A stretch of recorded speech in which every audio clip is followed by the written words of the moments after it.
Welcome to episode 57, Sexuality.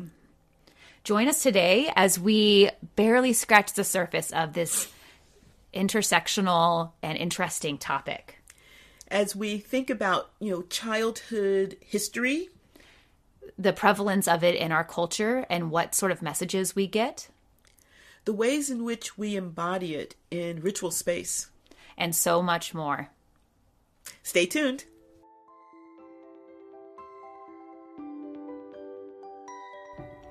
Welcome to the Witchy Wit podcast, where we look at life through a witchy lens. I'm Kimberlyn. I'm Leilani. At Witchy Wit, we explore current events, Ideas, music and books, and experiences in ways that recognize energy and life in everybody and everything. We are both real witches. And we bring two real perspectives through the lens of our different ages, races, and backgrounds.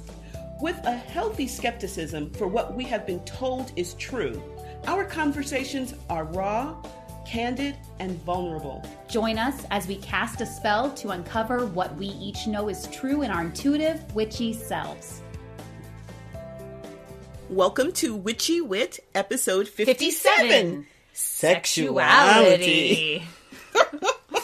So, before we start talking about sexuality, let's talk about things that aren't sexuality. Maybe not. I know mine isn't, so why don't I start? Do you want to check in first? Yeah, I'll check in first, because I know mine's not about sexuality. Anyway, so this is kind of a, not a retraction per se, but a kind of a revisiting and an amplification of some of the things that we talked about in our Friday the 13th episode. And I just remember that I was talking a lot about, I think I kept using the word arbitrary when I talked about the calendar that supplanted the lunar-based, or the lunar-based calendar. And I need to go back and qualify that a little bit, particularly since one of our dear friends is an astrologer who's probably like losing her lunch every time she heard that. Every time she hears that on the episode, she's like, So I don't mean that it was arbitrary per se. I just meant that kind of the decision to move away from something that had been working to something else was the part that I kind of considered a little bit arbitrary. Maybe, well, no, actually it wasn't arbitrary. It was actually very, what's the word I'm looking for? It was actually probably, I don't know if it was well thought out, but it was deliberate. And in as much as the solar calendar has a little bit of that male orientation, right? Or at least a gendered orientation, let's put it that way. And it's very fixed. And again, the lunar is very flexible and kind of moves. It's kind of a little bit of a moving target. Whereas and I won't go too much into this, but the idea of the seasons and having something that's going to reflect that is one of the underlying premises of the solar calendar. So taking a little bit back, or amplifying or explaining a little bit more, I just feel a little bit better if I said that.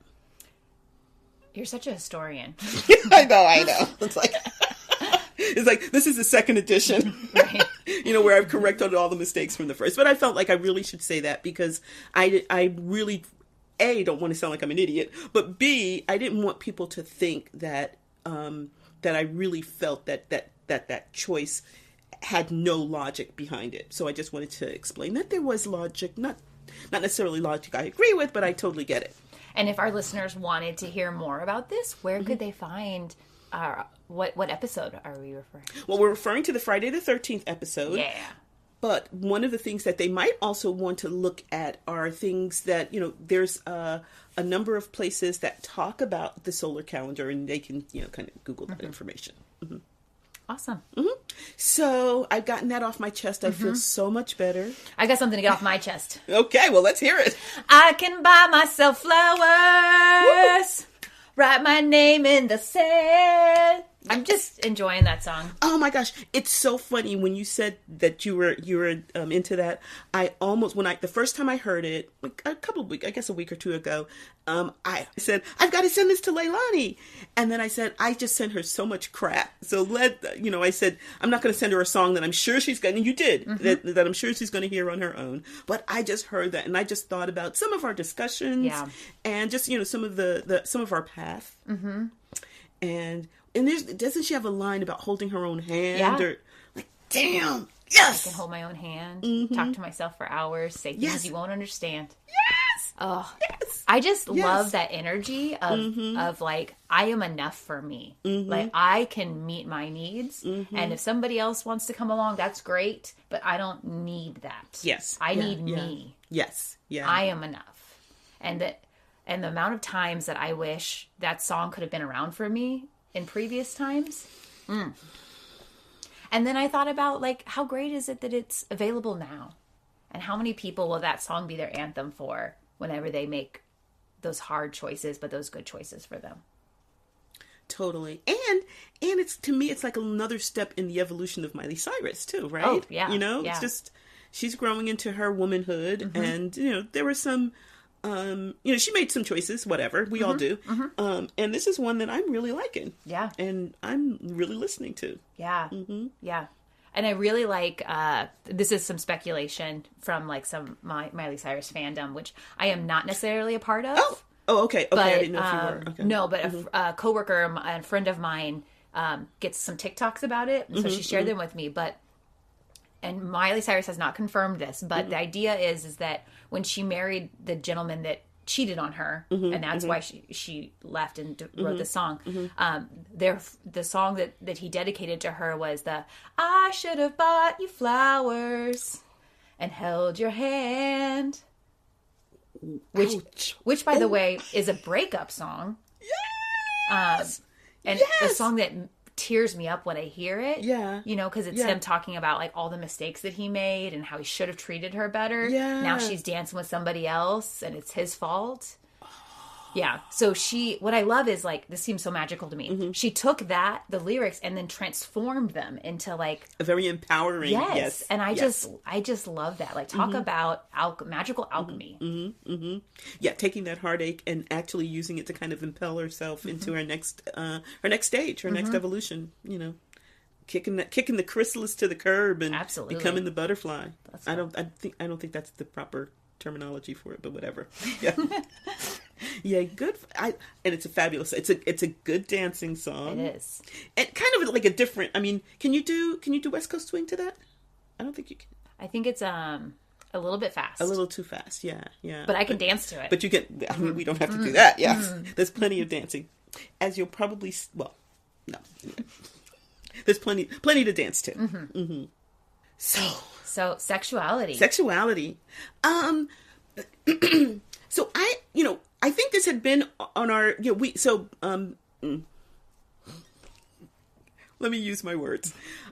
We have a list that, with, I think like a butt ton of potential episodes on it, and we keep adding it to it. So I get these, emails because I belong to a lot of podcasting sites and stuff, lists, and they talk about what to do when you run out of topics. And that's not our problem. So this had been on our list for quite some time, and what kind of moved me to suggest that we should do it is we got a poem from a woman who had been on our podcast 2 years ago now. Episode 18. Episode 18 at 57. So wow, a while ago. Yes, a while ago. Maggie. And she sent it, and you'll hear it at the end. But when I read that poem, it like ripped my heart and liver out and kind of switched places, and it's just incredibly powerful. So I said, well, you know what? Why not? And here we are. So, so we're talking about sexuality. There's so many different directions we can go with this. I'm thinking specifically sexuality as opposed to sex or gender or things like that. But I mean, there's a number of, it encompasses so many different things, right? Identity, politics, society, culture. And so this could probably be like, and it is the subject of a number of podcasts, right? Whereas we're just dedicating an episode to it, but.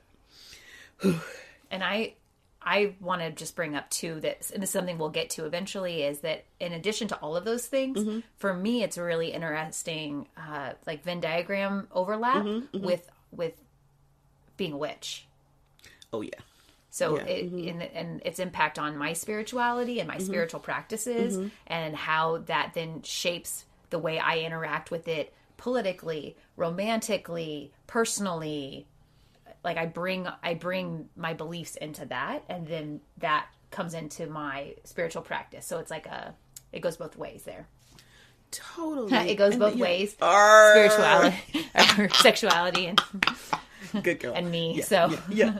Okay, there we go. Yeah.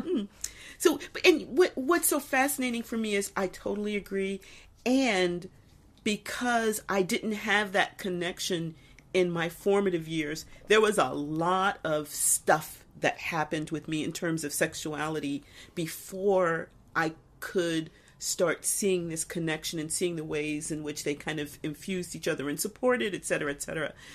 So that's one of the reasons why it's a little fraught for me.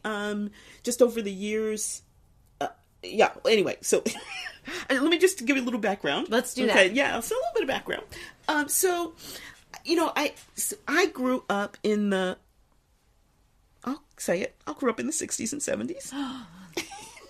And you're just coming out. You were born in the early 80s, right? I was born in the early 80s. Yeah, okay. So I lived a little bit of life, and I, and this is, so I'm going to preface this by saying my mother is a wonderful woman. And I loved her. I still love her dearly. And she's just an amazing person. And she's the product of her culture and her society and her family and her lineage, etc. And so my only sexual instruction from her, or anything that had to do with sex, was when my period started, she told me, "Don't let a boy touch you." Our listeners can't see my face. Yeah. That leaves some room to be desired on, like, possible instruction. Oh my gosh. And it was traumatizing, because then I didn't know what that meant. I don't know. I didn't know what that meant. Yeah. I didn't know what that meant. I 12, 13, I just remember, so first of all, you're going to laugh because I think we had this discussion once before. I remember I was roller skating with some friends, and outside, so we had the metal roller skates that you put on top of your sneakers, and you have a skate key to make sure it fits your foot. I think I've seen those in museums. I'm going to get you a pair for your birthday. I'm going to find a pair. Anyway, and I remember we used to play, it was kind of like roller derby, where you link your arms and then you'd start skating, and the person at the end, they called crack the whip or snap the whip or something, the person at the end would have like little to no control over themselves, right? So you know what I'm talking about? And I remember I was always at the end because I didn't want to touch a boy. I mean, it's not that I didn't want to touch a boy, but I was told. Yeah. I mean, that's how I don't know if it was traumatizing at the time, but that's how conditioned I was. And so just imagine my teen years, would you? Yeah. So sex, and then to be fair, about 2 years later, I discovered that there's I guess like an X-rated bookstore that didn't care how old you were. So I could go and get these books, that were... Oh my God. That's... Yeah. This is like the Wild West back in the 60s. You see what you missed? Dang. I'm sure there were other bookstores that did care, but the one I went to was like, if you had your money, he sold you a book. And some of these books were kind of, as we look at them today, were maybe a little bit further along the spectrum, compared to like missionary and all that kind of stuff. But what did I know? What did I know? So that's the kind of stuff that filled my head and got me excited and all, and, that I did things too. And it engendered such a feeling of shame and guilt. And I mean, I can't even begin to tell you, for decades after, how, I'd kind of go through these binge and purge phases with my sexuality, and how, I don't think I was ever open about it, but how accepting of it in myself I was, because of that. Yeah, girl. Oh, wow. Yeah, you see what I'm saying? Yeah. So, it was even saying the word, I mean, I wouldn't have, I mean, I don't know, but, so there's a lot, I had a lot to unlearn, which I did enthusiastically, I must say. But even so, it's hard to overcome those things you learn when you're that age. You can move past it, and it's still sitting back. I mean, there's a lot of work that has to be done. Yeah. Mm-hmm. Yeah. So. Wow. I know, it just boggles the mind. See, you were, it was a better time. Slightly. I think now is much better. Of course, I think we still have more to go. But as a teacher, as a high school teacher, even from when I first started teaching in like the early aughts to now, I've been in the classroom for almost 20 years. And even just like the changes that I've seen with who's holding hands with who in the hallways, who has who pasted to the front of their binders, just these like little anecdotal things, people identifying and being comfortable sharing their pronouns, just like these things which may seem small, but to me make it's huge, a huge difference. Seeing ally clubs in schools. Even here in Texas. Wow. Yes, we live in South Texas, and I see these things. Seeing ally clubs was a huge thing for me. Just seeing like little stickers on the doors into classrooms. Like I have a poster in my classroom that has a rainbow on it, and it says "Better Together." So even just like little things like that. Where I went to high school in the Ozarks in rural Missouri, and you didn't see that. No, no. And we had one person come out in my very small class. They were the only person I know in the whole high school that was out. And that was not easy for them. And they were a really good friend of mine. And it was really hard for them to do that. I can imagine. And it was really brave. I'm not sure what compelled him to do that, but I'm grateful that he did, but it was not easy. And I'm grateful that I was his friend, but it was still really tough. But the point being is that I too have had a lot to unlearn. I too have done it somewhat enthusiastically. It's like, hey, if you're going to do it right, baby. Right? Or do it wrong, but do it, right? do it with gusto. I did a lot of doing, for sure, to figure things out. So okay, now I know. Yeah. So I think there's a couple of ways we can go. One of the things I wanted to talk about is the fact that when I talk about sexuality, often people will kind of box it or make it like a narrow category, and I don't think of it just as who I have sex with or how I have sex or how often I have sex. Those labels that might have been bandied about. I think of it a lot more about how I interact with my body, with my senses, how my senses interact with the world around me. That to me is a part of my sexuality, and this is just me. I'm not, I'm definitely referencing here, and so for me, exploring and really scratching the surface, which is what we're going to do today, was fun because it allowed me to think about all the different ways that I have blossomed in this area. Again, compared to when I was 13, 13 in my teens and stuff, and I'm so happy. It makes me, I'm wondrous. It's, I'm kind of dazzled by the wonder of it all. I love that you're bringing up that sexuality is not just about who or how one has sex with whatever, because for me it's more about identity and experience and my senses. I love like sensuality. Everyone, I've mentioned a number of times, like I'm an armchair linguist. Sensuality, like the root of that word is sense. My senses, and how I use my senses to experience pleasure in the world around me, whether that be with a person or something, someone, whatever. Yeah. So speaking of which, this is take kind of sidebar, but I did a workshop back in the summer. I think I might have mentioned it. It's called the Wheel of Consent. Oh. Have I told you about this? You mentioned it a little bit. Okay. I am such a fan. Okay, yay! It's wonderful. One of the first exercises that they do, though, is you take any object. It could be a rock or, a ball or anything. And what you're doing is you are experiencing the feeling of your hand touching that thing. So often, if I go to reach a table, it's because my hand is going to give me some information about the table, so I am using my senses to tell me something about the outside world. And what we played with for a good hour or maybe more, and then that was our home play. She called it, not homework, our home play.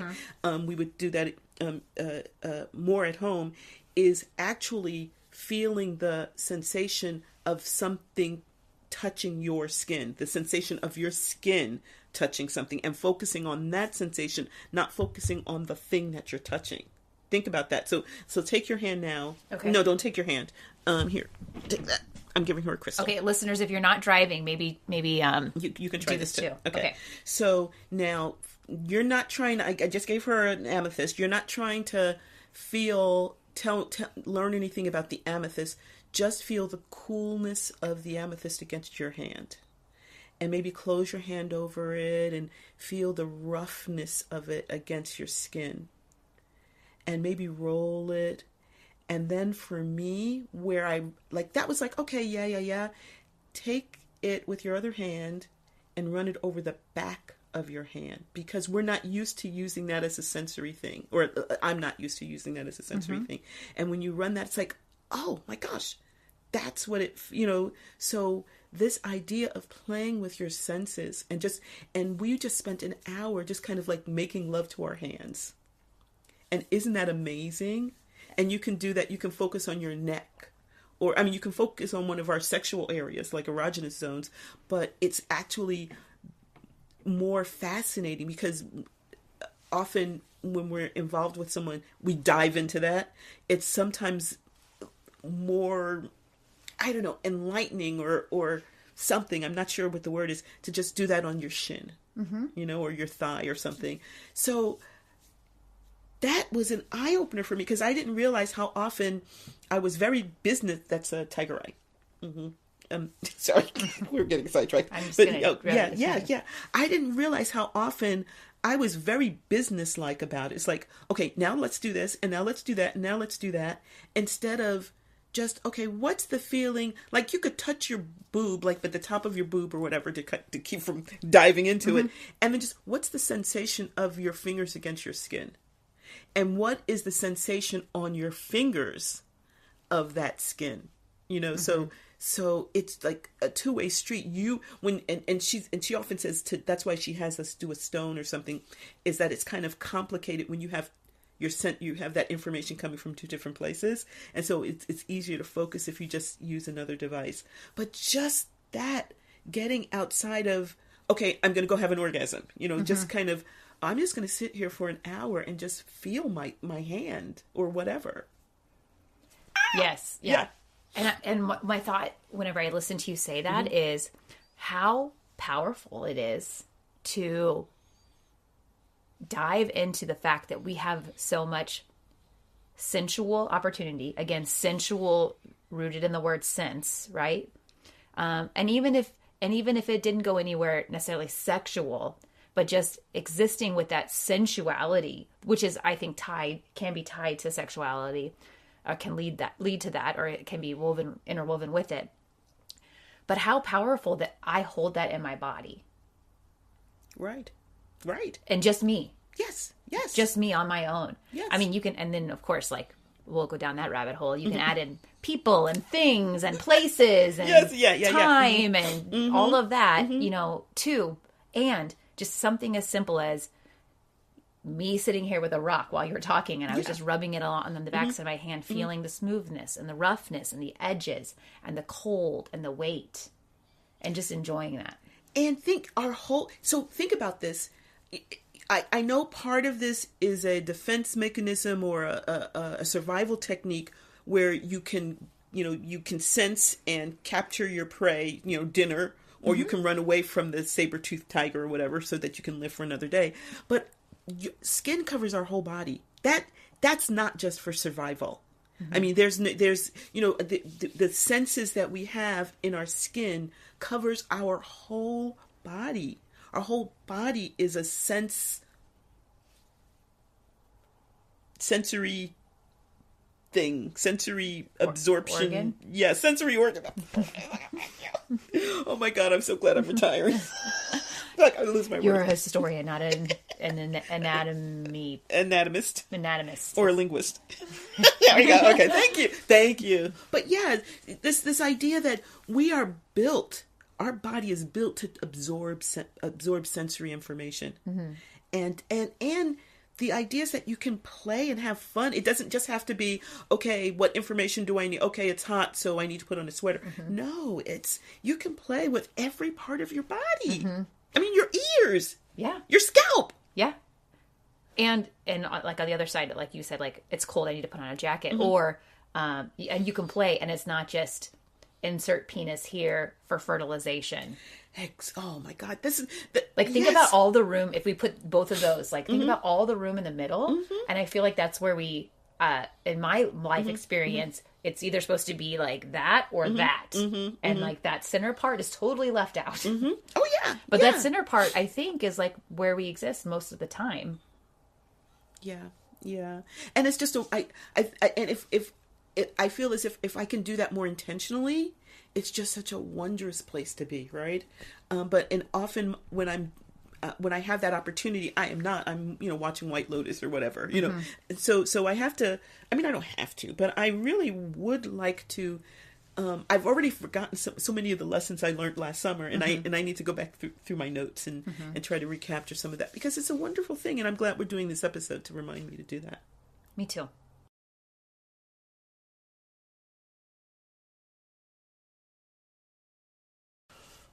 Okay. So one of the things that kills me about sexuality is how many people got to get up and all in your stuff about sexuality. Like, what the hell difference does it make to someone in Austin what kind of leather I'm wearing? I mean, so anyway, I've already gotten sidetracked, but one of the points I'd written down in my outline is that the ability to be oneself should be a human right. It's not, but I mean, it's the right to be human should be a legal right, right? Right. Right. And I just, particularly this year, because I feel as if womanhood is just under siege.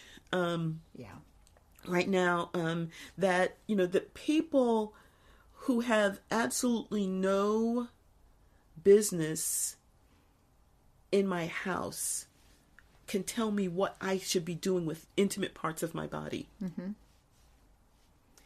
And there's very little that we can go here, but just the point that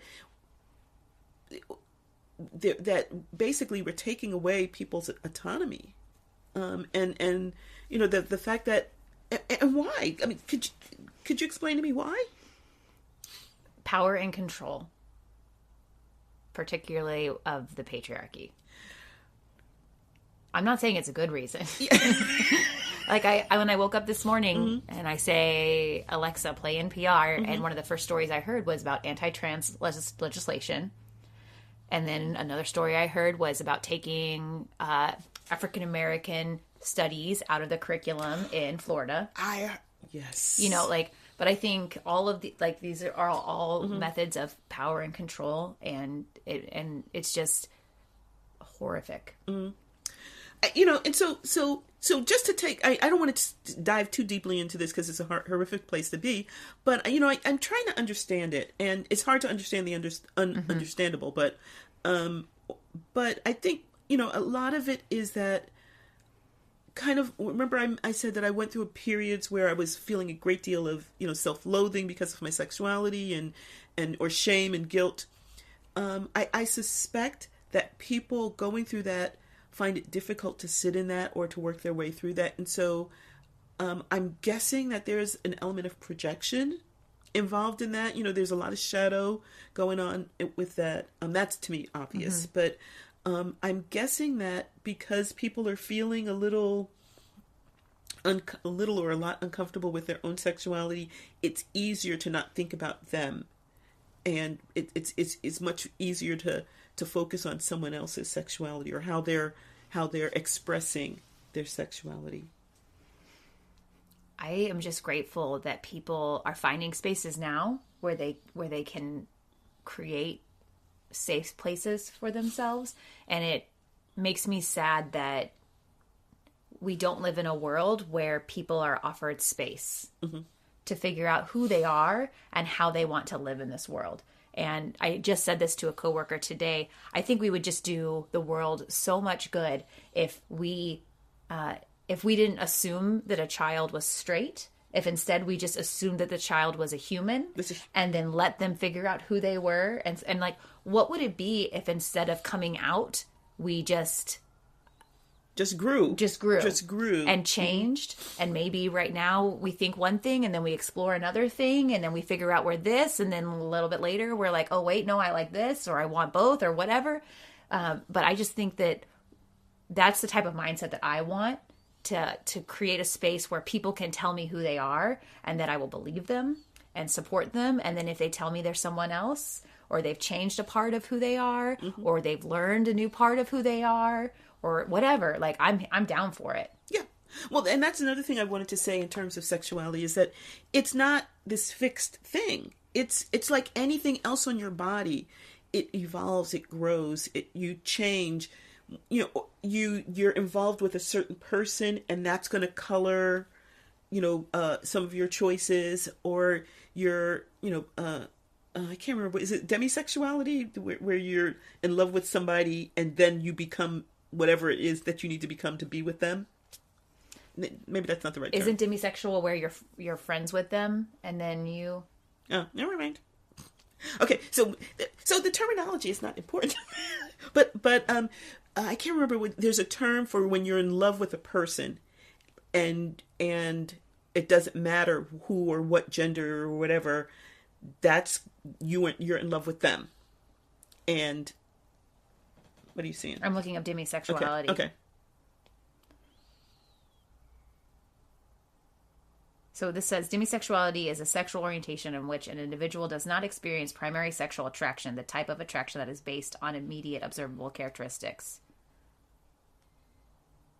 I think that's it. Like you fall in love with their brain or something like that. Yeah. So, but let's after the calendar kerfuffle, I would really like to know. They can only experience secondary sexual attraction, the type of attraction that happens after knowing someone for a while. Okay, that's what you were saying. The amount of time that a demisexual individual needs to know another person before developing sexual attraction towards them varies from person to person. Well, see, we learned something right here on the... I just love, but I just love that, like, that makes sense to me. Yeah. I mean, it doesn't have to be, I'm a this, and so I like that. Or I'm a this, and it could be, I'm a this, and this week that's what I like. Or, you know, and I don't understand, well, we as human beings like to categorize. That's just how that's a survival tech. Like if I see something with long teeth and, you know, drooling running towards me, then usually I run, right? Because that's, you know, that's how we learn things. So we categorize as a part of our way of making sense of our world. but I think we should get to a certain point where certain things don't need to be categorized because it's none of your damn business. It's just not. I mean, it's not a thing that I don't even want to call it a moving target because it sounds like there's something you have to hit. It's like, I like French fries this week, and next week I'm going to go through a phase where I like a lot of Italian food. It's just like, who cares? I mean, well, people care, but why should they care? What difference does it make to them? Why should people that are not involved care? Yes, exactly. Yeah. I'm sensing a lot of your Northeast backgrounds, like your really, yeah. When you're like, who cares? Do you think that's a Northeast thing? As someone who didn't live there, yes. Okay. Just mind your own business. Yeah. Okay. Yeah. Yeah. I feel like in the South, we're always up in everybody's business. All in my stuff. How's your mama? Yeah. You tell her I said hello, which is nice in a certain way. Sometimes, that interconnectedness. But instead of how's your sexuality? What are you this week? Like, honey, you're checking me out at the grocery store. Like, I don't need to tell you anything. So it's like. So anyway, but we're sidetracked. Okay, but that's okay. That's what we do. I am happy to say eventually we will jump into talking about something that I'm really happy about, which is the way that this interplays with our spirituality. I did just want to briefly mention, because we could talk about this for hours. I mean, people have written tomes. Yes, series about this, but just the idea that using this sexuality as a tool for oppression, particularly among patriarchal societies and patriarchal religions like Christianity, in order to control people. It's obviously a powerful tool because it's been implemented so much that it's woven into our culture in a way where it almost becomes ubiquitous. Yes. Yeah. No, it very much is. Very much is. And it's in very insidious ways where if you stop and think, you might say, that's stupid, but we don't stop and think because it's so pervasive, right? So yeah, and we don't need to go there because it'll just make us angry. True. We'll kick the table over. And... Right. But I would say, like, the veneer is thin. Like, you scratch a little bit and it just instantly begins to crumble. So, which is very frightening to people who are kind of invested in it. Right, and I think that's one of the reasons why people get so upset about it is that. If there are no legs to stand on, then it's easy to fall. So when you give it a little push, Yeah. But if for me, if a belief is firm and well rooted, you can push all you want, And of course, I'm open to listening, but you can push all you want. But that doesn't make me get violent or upset. I'm just open to listening. So Exactly. So one of the things, let's kind of move a little bit away from religion and talk a little bit about society because, whereas like I think you'd mentioned, or maybe it was, I thought in my head, that sex is kind of pervasive throughout our society. I mean, sex sells is the phrase that people use a lot. I mean, we see women's bodies being used to sell cars and cigars. I made it right. Oh, you've made it right. Yeah. Rum and Tums. No. Okay. But, so sexuality is used in media, in film, etc. But then we have like this overlay of sexuality, and then we have this kind of unwritten law that you're really not supposed to do anything about that. At least women are not supposed to do anything about that. Like be the sexual picture, but not really. But don't live that picture. Does that make sense? Yeah. No. But you understand what I'm talking about, what you're right? saying? Yeah. Yes. Whereas, so women's bodies are used to, and don't get me wrong, men's bodies are used too, but overwhelmingly the numbers are really behind using women's bodies to sell things, and women are encouraged to be to project the image of the sexual being, but boys are the ones who are actually given permission to be sexual beings, and women who and this is changing obviously, but not as fast as it could. But women who are sexual are slut shamed. They're I mean, I'm not even going to begin to use some of the words that are applied to them. Well, I think it's impossible for a woman to meet a standard. She's either too prude or too slutty. Or tease. Yes, or a tease. When she's actually doing what our culture demands of her. So, and that extends to everything about the body. She's too thin, she's too fat, her boobs are too big, her boobs are too small. Why is she wearing that? Why isn't she wearing that? Why is she having kids? Why isn't she having kids? Oh, she's going back to work after having children. Oh, she's going back to work after having children.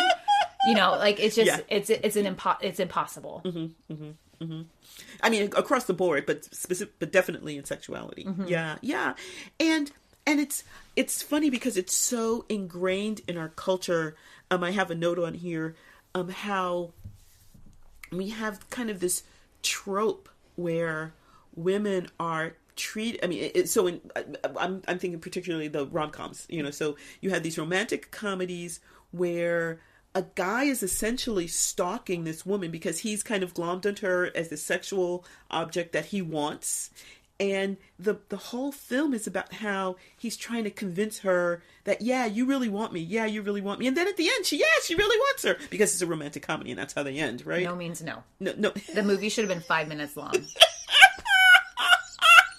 They run into each other at the grocery store. He asks her out. She says no. And he says, I respect that boundary. Thank you for setting that with me. Mm-hmm. Have a nice day. Good luck with the rest of your shift. And he walks away and the movie ends.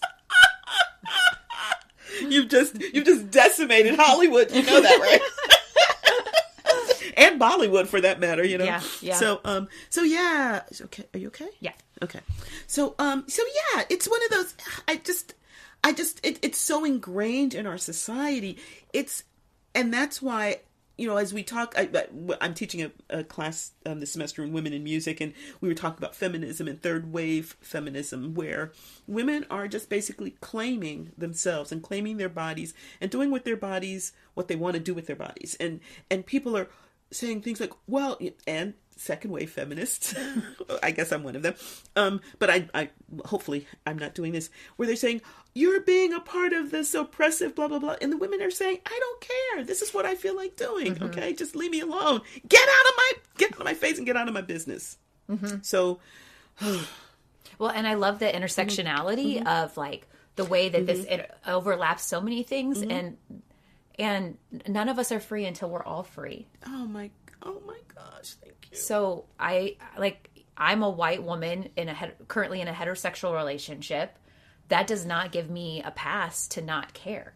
It's still just as important to me to show up and to vote and to go to marches and to protest and to sign petitions. It's so important to me, and it's important to me for me. But it's also important to me because I have beloveds who are not that. And that I just had a conversation with a friend of mine who I was talking to them about crystal digging in Arkansas. And because they were telling me that they like crystals. And then they said, and I was like, well, I've run into a couple problems when I've been in Arkansas in Hot Springs because of the way that I was dressed, like pretty witchy, mm-hmm. And someone got upset with me and like started talking things, and I was with my sister and my niece, and then she looked at me and she said, yeah, that's what I was worried about, as a queer person, going with my girlfriend, like it would be pretty rough to do that. And like, what am I supposed to say?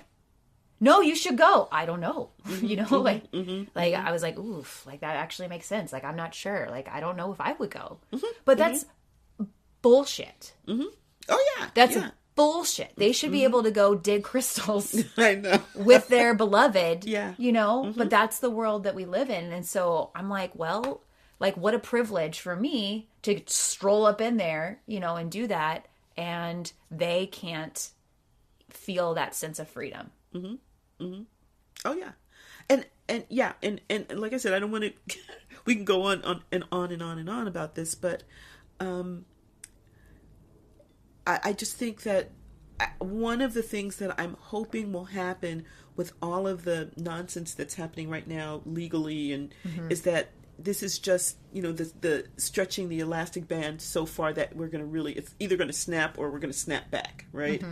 Mm-hmm. Because people are just getting ridiculous. It's not my imagination, right? They're just like losing their minds. Yes. Yeah. So hopefully we'll see, we will move into sooner rather than later, because I know it's going to happen, but I would hope that it happens like maybe during my lifetime, where we can move into a period where, and there's a glimmer of it, where people can be who they want to be, when they, I mean, just be who they are, and are able to walk down a street or dig crystals or hold hands with their love, and not have to fear, not even not have to fear, but people are like, oh yeah, you know, get a room, you know, you know, like you would with someone else, right? And so, yeah, I wanted to share a story that, so my partner and I perform for acrobatics, and we had a pretty well, I must say. Thank you. We had so we perform in a lot of places. You know, we performed in burlesque shows, we performed in theaters, we performed at private venues. In the opera? We performed in the opera. We performed at like house parties. So we performed for organizations. So like we performed for Fortune 500 companies, you know. So we BDSM clubs. And that's exactly it. So we got hired to perform at this BDSM club, which I was a little bit nervous about, just because it's not my scene. And I just have to say, out of every single venue I've ever performed at, that was the most respectful venue I have ever been to. The respect that they gave us, as a woman who, when I do acro, normally I'm not wearing very much clothing. It depends on what the client wants, but normally I'm wearing like smaller amounts of clothing. And so was my partner. And I was not touched. You know, I was given privacy. I was treated so respectfully. Like it was just wonderful. And I was so grateful. It was a real privilege to get to see into that culture. Oh yeah. Yeah. I just walking from a dressing room to the performance, you know, I was able to look around. Oh, and see people playing. Oh, yeah. wow. Wow. Yeah. You know, and I learned so much, and I'm just so grateful for that window into a culture that is not mine, because it helps me have even more empathy and to create even more space for people. I don't care if it's not my thing. They should be able to do their thing. Yes. Like they're not. Well, I was going to say they're not hurting anybody, but they are consensually, right? Consensually hurting people. Exactly, you know? Exactly. But you know what? Why should you care what's going on in my bedroom? Why should you care what's going on in my? I mean, just anyway. So, if you're happy with it, I'm happy with it. Yes, thank you. And I celebrate that. You. In fact, whenever you do share little bits, I get really happy. I'm so glad. You know, because like I said, I've been enthusiastically exploring all the possibilities that I thought were close to me when I was 13 years old. Right? So there you go. Exactly. So having said that, let's leave all this oppression and patriarchal bullshit by the wayside. We're done with that. And let's talk about things like sexuality and witchiness. Absolutely. And sexuality and play and fun and enjoyment. So where shall we start? So the song, whenever we realized we were doing this, the song that popped up into my head is, I am the goddess, I am the mother, all acts of love and pleasure are my rituals. Yes. I love that. I love that. So that phrase is taken from the Charge of the Goddess, and that I remember the first time I heard that, all acts of love and pleasure are my ritual. My heart expanded, and my head probably exploded too. But just that, wow! I mean, that here is a spiritual path in which you're expected to be whatever you're expecting. You know, you're expected to enjoy yourself. You're expected to have pleasure. You're expected to be pleased. What if instead of "Don't let a boy touch you," you had been told all acts of love and pleasure are a ritual, so behave accordingly, and all the joy and fun that is, and all the responsibility that is. Well, I know the Baptist Training Union classes would certainly be different. But I think about that for me. Like, what if I had been told that? You know, what amount of shame would I not have? You know, what amount of pleasure would I have experienced? And what amount of deeper knowledge of myself would I have right now, because I would have had all of this time to figure it out. I remember years and years ago, there was a woman that I knew. I mean, I still know her. And I remember her saying, she said, if I do nothing else, I'm going to teach my daughter that she can have a dildo and she can use it. And because that gives her the opportunity to explore herself before she's trying to have a boyfriend and figure out what he needs and wants and all that kind of stuff. She can actually spend some, and I remember when she first told me that, I was like, what the what? And I went home. It was the when she first said that, I said, oh, and I went home and I thought, oh my God, what a powerful opportunity for this young woman, for this woman's daughter. And I think I called her or texted her or something the next day and said, I didn't really respond because I didn't know exactly how to respond, but thank you so much for sharing that with me. And I hope you get that opportunity. You know, it's just like, oh my gosh, that was like, that's not even 180. That's not even in the same galaxy as what my mom told me. I can buy myself flowers. Exactly. Hold my own hand. I can't remember. I don't remember the tune, but all anyway, of it, right? Exactly. All I need is me. Exactly. And it'd be nice. There's another Lindsay Sterling. You might have heard of her. She's a violinist. Yes. Well, she has a song, I don't need a man to hold my hand. I just like you to hold my heart. And it's like, she didn't need him. She'd like him to do this. Or, you know, that idea where, you know, if I need to orgasm, I can do that. And quite frankly, I can do it probably a lot better, and et cetera, et cetera, et cetera. So having that freedom, that means that the time I spend with you does not have to be about me teaching you this or that or us having to do that. We can explore what it means to be in relationship with each other, right? Absolutely. And to me, that's a part of sexuality too. That as a sexual being, I can be in relationship with a love and not have sex. I mean, I can be in relationship with a love, and our sexuality could be around what our brains are doing. Our brains could be having, like, making babies or whatever. They're not making babies because we're protected, you know. But you know, so it can be a whole lot of different things. What if I did not rely on my partner for pleasure? You know, like that's a lot of pressure. That's a burden on them, yeah. And like, you know, the top reasons why couples or people in relationships fight is sex and money. So, you know, like if we just take that pressure off, and we can still enjoy each other, but if it's not your job, it's not you don't their have to job, please me. Yes, it's exactly. not, you know. Yeah. I can please me, and you can be there if you'd like. Yeah. And you can, or not, or you can go watch the game. Yeah.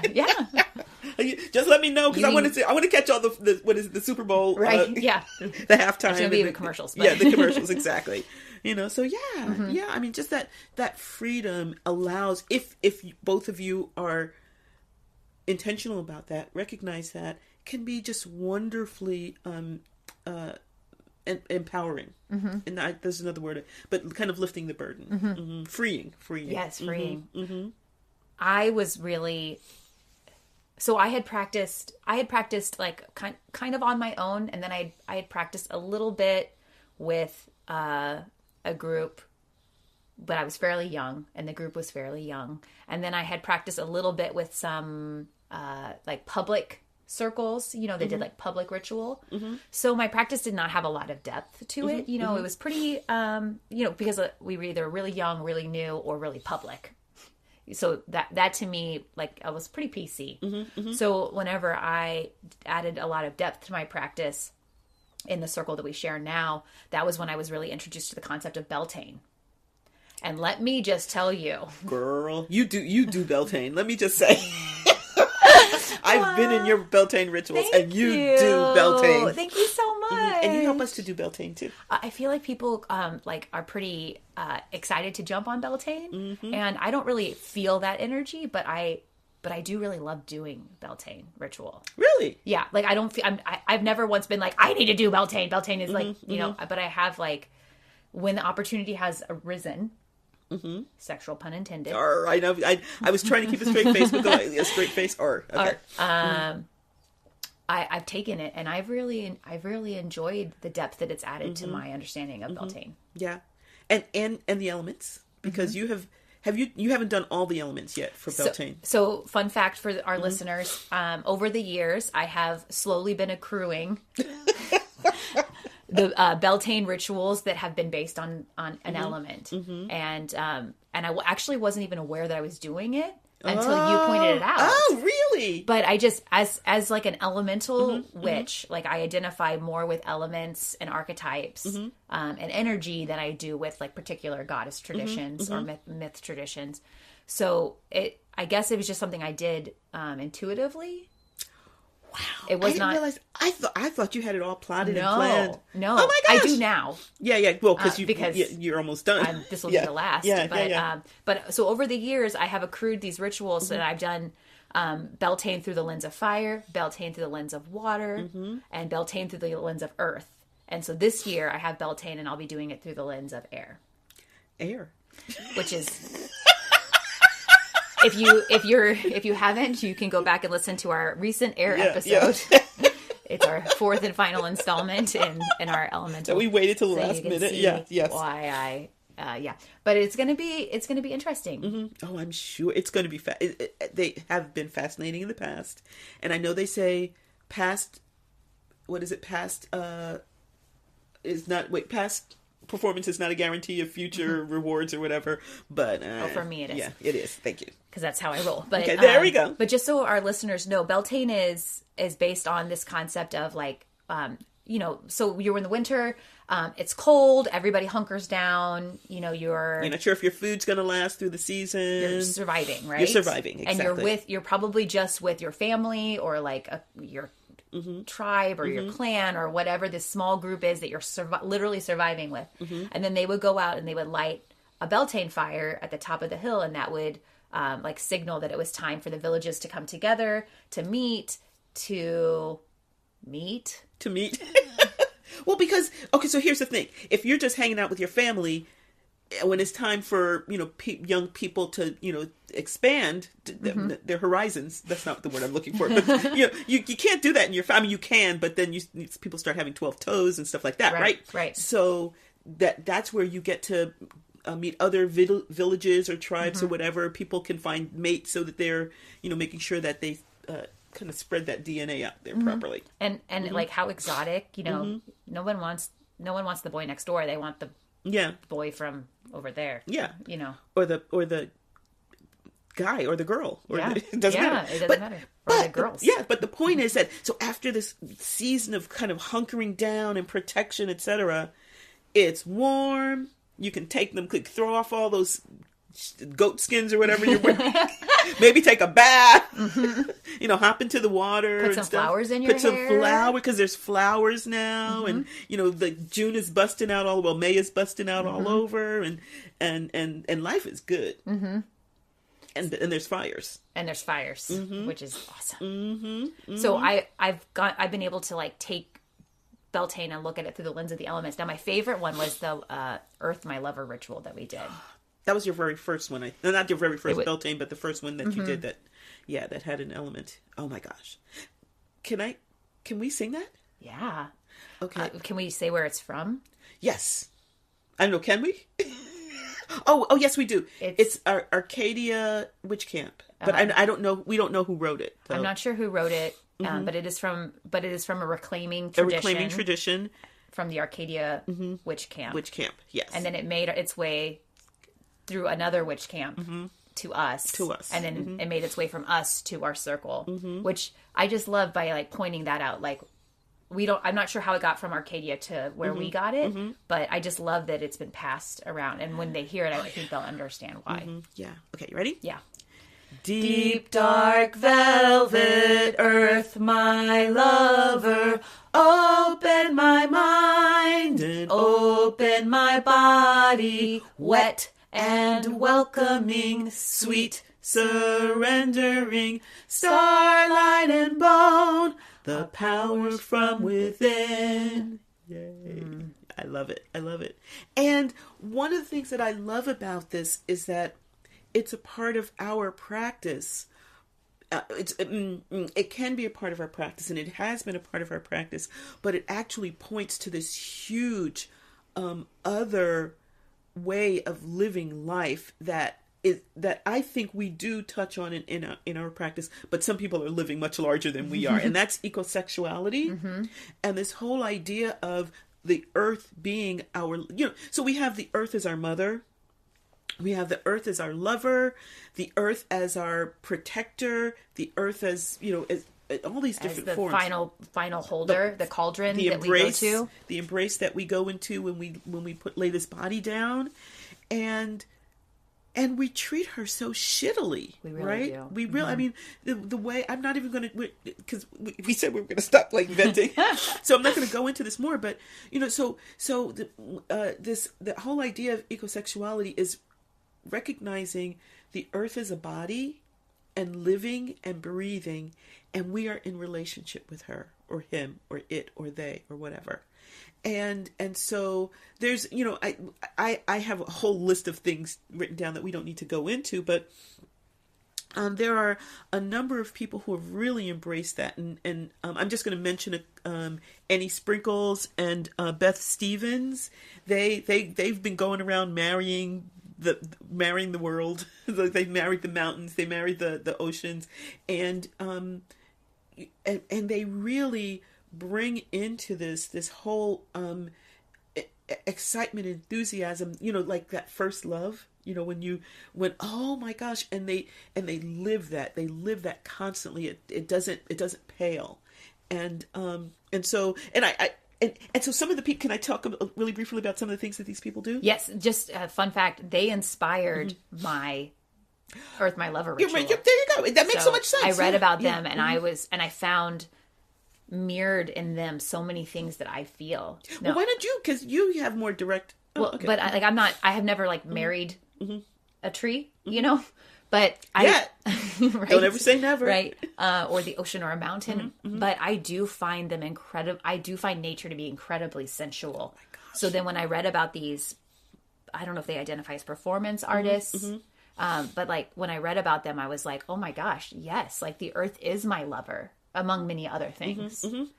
Oh yeah. So some of the things that they do, they'll go places and they'll bury themselves up into up to their necks in sand, and just really experiencing very playful, the way a child would. I mean, do you remember doing that when you were a kid? Absolutely. Yeah, And when was the last time you did that?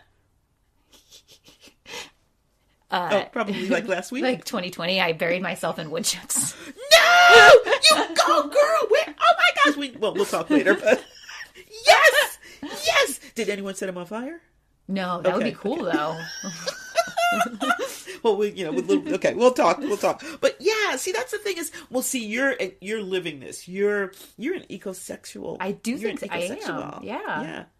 So, but how many people, once they're not 5, how many people stop burying themselves? Yeah. I mean, Joey did it on Friends, but it was like, haha, Joey, you're such a silly adult kid. Yeah, no, and that playfulness is a part of the interaction with the world, right? Because our world is very, very playful. I mean, when you think of some of the things that we experience, it is this kind of, oh, come on, people, lighten up. That's what I think. I so much feel that the planet is just saying, okay, first of all, stop treating me like crap, but even with that, I'm going to be here when you guys are all gone. Right. And, but also lighten up. Just, why don't you just sit out under a tree and just read a book? Or why don't you run your toes through my grass? Or why don't you run out in the ocean, just bob on the waves, just relax. Or lick honey off of your skin. Oh, yeah. Or pay attention to how food feels in your mouth. Have you ever licked honey off a honeycomb? Yes. Isn't it wonderful? Oh my gosh. I was just like, normally I'm not into like a whole bunch of things crawling on me, but bees, they were just so light and gentle, and they were like, yeah, eat our honey, we don't care.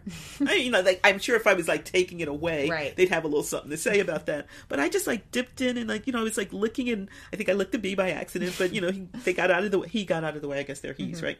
Got out of the way, and no, she's. They're all she's. Oh, they only have like the inseminators. Oh, okay. The rest of them are girls. Whip, whip. I knew I liked bees. Yeah, well, there you go. Anyway, so how did we get... Which goddess that you work with has the honey? Oshun. She has the honey. Well, she walks around with a honey pot hanging from her belt. Well. There you go. There you go. Okay, so anyway, so the ecosexuals, they have... I'm going to look at this because they have a...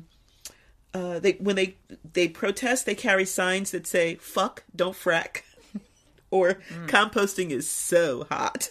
It is, or "dirty and proud," and and it's just like that type of enthusiasm and energy in terms of delving into their relationship with the world, like. So one of the things that they do is they kind of contrast themselves with just regular environmentalists who tend to be just angry with good reason, right? And very, very serious, and they're much more playful. And I think that's one of the things that kind of drew me to the way they do things, is that it's just about like, fucking enjoy yourself, enjoy the world, eat a peach and let the juice drip down your chin, right? And or bite into a tomato or a green bean, or I don't know, or whatever. And so I want more of that. It's like, yes, please, I want more of that.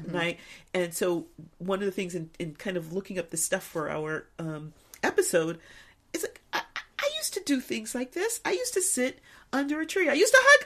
I hugged trees. You hug trees too. I hugged a tree last week. Yeah, there you go. So I used to hug trees, and how did I stop? Right. So or why did I stop? I don't know. I grew up. No one's seeing this, but I'm doing quotes in the air. I grew up and I stopped hugging trees, or I grew up and I stopped laying on the ground and letting ants crawl on me. Well, in Texas, okay, maybe not. Not the Texas ants, but not the Texas ants, but back in New Jersey, the ants are very delicate. So anyway, there we have it. But what a sensual experience to walk barefoot on the beach and to feel the water on my skin. Or to stand and let, I love, it's so sensual for me when I let the air move through my hair. It feels so good. And it takes my breath away. And there'll be moments where I'm doing very mundane things, or I'm walking into my office, my classroom at work, and the wind blows when I round the corner of the building, and I just stop for a moment and feel it. Yeah. And like feel the sense, the sensual nature of that experience. There's a couple of places where I walk with my dog, and I remember one place. This is down by one of the creeks, and I just remember it was almost like I was walking through. You know how the air gets thick and you can't walk fast, and so I said, well, maybe the air just wants me to slow down, and I just slowed down, and I just sat there, and it just seemed like the sun was really, really golden, and there was all this green from the leaves, and my dog was there, and I could hear the creek, and I just started weeping. Of course, my dog is looking at me like, get a grip, girl. But I just remember I was weeping because it was just one of those beautiful moments when I allowed myself to remember how beautiful this world is. And it's not that it's not beautiful other times, it's just that I'm too busy doing other stuff. And that was one time where literally the air slowed me down and said, bitch, listen, and I did. And it was miraculous. And what a gift it is, I think, that I participate in a faith that says, pay attention to your body and pay attention to the way that the earth and the environment around us interacts with that. And not only is it okay to enjoy it, but that's what the sacred wants. That's how you worship. Yes. That's how you worship. Yes. Is by worshiping your body and letting your body enjoy. You're bringing more of whatever the goddess wants. The food that she grew in her body, the honey from her bees, you know, the air that blows on her surface, the sand that is next to her oceans, you know, like she creates that, and my pleasure connects me to her. You ever have sex on the beach? I have not, because I actually don't like sand. I know. I know. So I love beaches. And you love beaches. I love beaches. Yes, we do. We've discussed that in the past. I love beaches, and you're right. That sand gets into places where, and you can have like blankets. And I've had a tarp, you know. So the tarp is like whatever plastic canvas or whatever, and then a blanket on top of that, and sand still gets everywhere. Sand don't care. Sand don't care. Sand don't care. But girl. With the water coming in. Oh yeah. I recreated. There's a famous movie where they're kissing on the beach, and they're like rolling around, and the waves are coming up, and every time I look at that, I'm like, ugh. I know, but you know, it's worth it to do. Maybe not for you, but for me, it was worth it to do it once. It was phenomenal. Was it? It wasn't. It was. Seems like sandpaper would be. Also, jellyfish. Yeah, there were. Yeah. I mean, in Texas, you have Portuguese man of war. Yeah, like you could come, and that'll be the last time you ever do. Right? I just I'm being a total Debbie Downer right now, but good for you. No, it was fabulous. It was a full moon. Oh. So the moon was reflecting off the water. So there's the still part further out, and then there's the waves coming in. But they weren't too. There was every once in a while there was a rough one, and we just kind of said, "Are we going to do this?" Yeah, why not? You know. So we did. This was in Florida, so we said, "Yeah, let's do this," and it was phenomenal. It was fucking phenomenal. Yeah, literally phenomenal. Yeah. Literally fucking phenomenal. It was incredible. Excellent. And yeah. And I probably will never do it again. Well, I haven't since. I mean, that was a while ago. Because you're right. I was picking sand out of places for... Oh, yeah. I can't even. I mean, at least you were exfoliated. Like, it's good for your skin. Yeah. I'm more of a freshwater gal. Okay, there we go. Yeah. No, I'm... Waterfalls, creeks, rivers. So... Yeah, no, but it's... I'm just saying. You know, just saying. Yeah. Yeah, it was, there's nothing like out under the stars. Well, I'm sure there's something else like it, but for us, I think you would probably respond to just, out under the stars. Absolutely. Under the moon. Absolutely. Yes. What excites me? Nature. Yeah, there you go. Yes. So there we go. Earth My Lover. Yes. Earth My Lover. So you could have two. It'll be a throuple or triple. Right, yeah, throuple. The earth, your partner, and your two partners. I do think that he is aware that the earth is definitely in there. It's high up in your list of priorities. Yeah, I'll be home and like hugging a tree. Be like, I just need some time. I'll be in a second, honey. Yeah. So anyway, I don't know how we got on that one, but anyway, because I think we were talking water, the water going through your hair and all. Yeah, how sensual the earth is. Yeah. Oh, one other thing, and then we can stop because we need to read a poem. Walking barefoot through mud. I never thought because I'm kind of persnickety, and so I thought. So the first couple of steps are like, ooh, this is mud. Ooh, this is mud, and then after a while, you just start like squelching your feet. Oh my gosh, that is another experience that I had never allowed myself to have until just recently. Well, a couple of years ago. It's really brilliant. I love that. I love swimming in like creeks or rivers. I like clear water. So normally it's smaller. Normally I can like make it from one side to the other because the body of water is smaller and it's running. But swimming in creeks or rivers and feeling the water go across my skin, feeling the stones at the bottom underneath. Yeah. Ugh. Yeah, that sounds like it would be fabulous. That is the equivalent. That is my equivalent of that beach scene in that famous black and white beach scene. Gotcha. Okay. Like, give me a creek. Okay, there you go. Maybe it's because I went to high school up in rural Missouri or whatever. But like, I just. What was that? Okay. Well, anyway, so on that note, shall we read our poem? Yes. Okay. I think, did we say everything we wanted to say?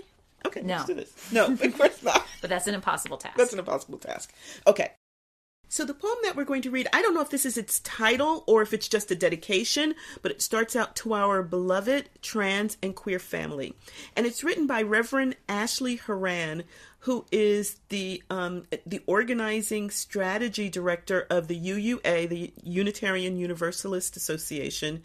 And she basically works with a number of organizers and movement builders to shape the justice work of Unitarian Universalism. Yeah.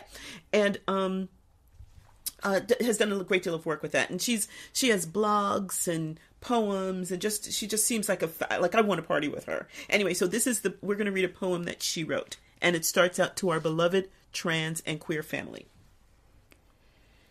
If your heart is broken, we weep with you. May you sense how fiercely you are held in love. If your fists are frozen in rage, we scream our fury alongside you. May you be warmed by the white-hot heat of our righteous solidarity. If your stomach drops in terror, we tremble with you. May you feel the strength of the safety we wrap around one another. If your bones are weary, we sink down next to you. May deep rest be the companion of your grief. And beloveds, remember, all of us, the high femmes, the fairies, the twinks, the gender transgressors, the pan-romantics, the dykes, the bears, the studs, the butches, the homos, the androgynes, the aces, the demi-boys, the zaddies, the gray sexuals, the baby queers. All the delicious, unexpected, gorgeously beloved incarnations of us. We are made from stardust and leather and honey and love. Even on the todays, the mornings when mourning our dead and fearing for our lives is the metallic aftertaste on our tongues. We still dance because the surging electric life force that loved us into being and that pushes through our veins is too powerful to stay inert and unmoving. How could we be still? We still sing because the defiant hymns of our ancestors reverberate in the tiniest interstices between ourselves. How can we keep from singing? We still congregate because, like root systems and constellations and watersheds, the molecules of our being only make sense when we are intertwined and inseparable and powerfully free in our interdependence. How could we do other than to claim and choose each other every day? We dance our resistance. We sing our belovedness. We gather each other up, and we do not let go. As is our vow, today and all days, we will mourn the dead and fight like hell for the living. And all the while, we will repeat this truth till it is lodged in our bones and undisputed anywhere. We were meant for life, for abundance, for freedom. We were made for joy. And it finishes, in faith and solidarity, Reverend Ashley Horan. So mote it be. So mote it be. And thank you so much for joining us as we scratch the surface of sexuality. Thank you. Thank you. We hope you have enjoyed the magic that has unfolded here at Witchy Wit. It would be great if you would help make Witchy Wit possible and get access to exclusive content by donating on Patreon. We'd love it if you join our Witchy community and enjoy shareable content on Instagram, Facebook, and YouTube. Would you do us a big favor and support us by rating and reviewing us wherever you get your podcasts? It's free and helps witchy folks find us. Feel free to email us at witchywitpodcast@gmail.com. We love to hear from our community. Reach out and let us know what's brewing in your cauldron. New episodes are released every second and fourth Friday. Follow us on your favorite podcasting platform so our episodes go right to your playlist. You can listen as you ride your broom. Stay witchy, y'all!